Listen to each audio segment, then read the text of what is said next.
కలియుగ వైకుంఠం తిరుమల క్షేత్రం. ఆ ఏడుకొండలవాడి చేతుల్లో మెరిసిపోయే బంగారు శంకుచక్రాల వెనుక ఉన్న అసలు రహస్యం ఏంటో మీకు తెలుసా? పురాణాల ప్రకారం శ్రీనివాసుడు తిరుమల కొండలపై ఉన్నప్పుడు ఆయనకు ఆనంద నిలయాన్ని నిర్మించిన గొప్ప రాజు తొండమాన్ చక్రవర్తి. ఒకసారి తొండమాన్ రాజ్యంపైకి శత్రువులు దండెత్తి వచ్చినప్పుడు రాజు స్వామివారిని శరణు కోరాడు. అప్పుడు ఆపద్బాంధవుడైన శ్రీనివాసుడు తన శత్రు సంహారక ఆయుధాలైన సుదర్శన చక్రం, పాంచజన్య శంఖాన్ని ఆ రాజుకు రక్షణగా ఇచ్చాడు. ఆ ఆయుధాల సహాయంతో తొండమాన్ చక్రవర్తి యుద్ధంలో విజయం సాధించాడు. ఆ తర్వాత ఆ శంకు చక్రాలను తిరిగి స్వామివారికి అప్పగించాడు.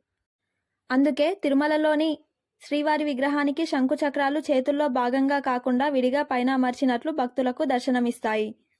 కాలక్రమేణా ఈ ఆయుధాలు మరుగున పడితే జగద్గురు ఆదిశంకరాచార్యుల వారు వీటికి తిరిగి శక్తిని పూజించి శ్రీవారి హస్తాలకు పునఃప్రతిష్ఠించారని చరిత్ర చెబుతోంది.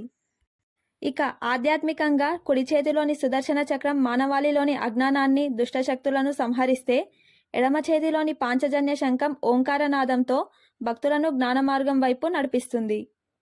శంఖం భగవంతుని కరుణకు నిదర్శనమైతే చక్రం ఆయన రక్షణకు ప్రతీక. ఈ వీడియో కనుక మీకు నచ్చితే please subscribe. Om Namo Venkatesaya.